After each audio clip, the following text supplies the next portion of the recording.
আব্বাস চাঁদাবাজ কালকে বলবে বিএনপি চাঁদাবাজ। সময় কিন্তু এখন বেশি নাই।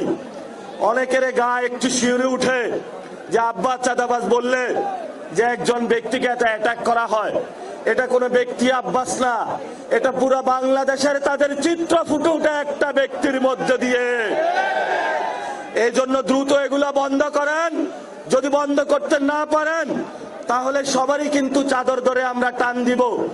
যেখানে লেখা আছে চাঁদাবাজ, সন্ত্রাস, দুর্নীতি, সেখানে আমাদের শক্ত লড়াই হবে। আপনারা ঘরের দেওয়ালে, মার্কেটে, বিভিন্ন জায়গায় লিখে রাখবেন চাঁদাবাজদের বয়কট করুন। এখানে চাঁদাবাজের প্রবেশাধিকার নিষিদ্ধ, সামাজিকভাবে তাদেরকে বয়কট করতে হবে। মসজিদের মিম্বার থেকে খুতবা দিতে হবে, ক্লাস থেকে টিচার ঘোষণা করতে হবে। তোমরা যারা চাঁদাবাজ আছো, স্টুডেন্ট যারা রয়েছেন, বলতে হবে বাবা যদি তুমি চাঁদাবাজি করো তোমার ইনকাম আমার দরকার নাই, তুমি এই ঘরে আর আসবা না। বউ তার জামাইকে বলতে হবে তুমি যদি চাঁদাবাজি করো তোমার সংসারে আমার খাওয়ার দরকার নাই, দরকার হয় আমি রাস্তার পাশে দোকান দিয়ে খাবো, তবুও চাঁদাবাজদের টাকা আমরা ধরবো না। সবাই আপনারা চাঁদাবাজদের বিরুদ্ধে ঐক্যবদ্ধ থাকবেন, দুর্নীতির বিরুদ্ধে ঐক্যবদ্ধ থাকবেন, সন্ত্রাসের বিরুদ্ধে ঐক্যবদ্ধ থাকবেন, আওয়ামী লীগের বিরুদ্ধে ঐক্যবদ্ধ থাকবেন, জাতীয় পার্টির বিরুদ্ধে ঐক্যবদ্ধ থাকবেন। শেষ কথা, আমাদের একটি দল রয়েছে যারা সারা জীবন রাজনীতি করেছে, ভারত বিরোধী রাজনীতি। এখন তারা ক্ষমতার মোহে অন্ধ হয়ে ভারতের সাথে সমঝোতা করেছে।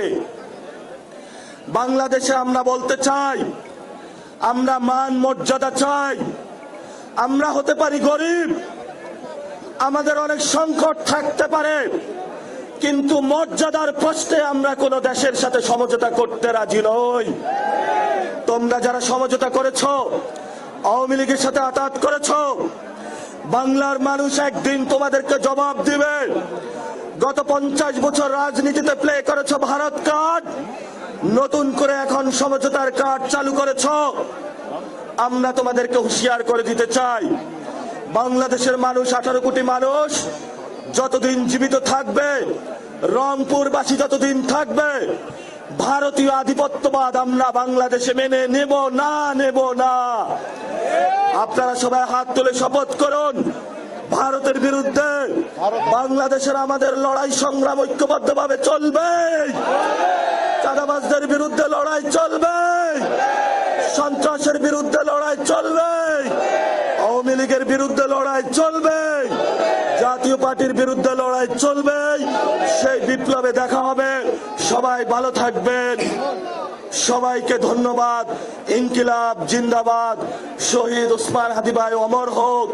ইনসাফের রাজত্ব কায়েম হোক। নতুন বাংলাদেশ গঠন হোক।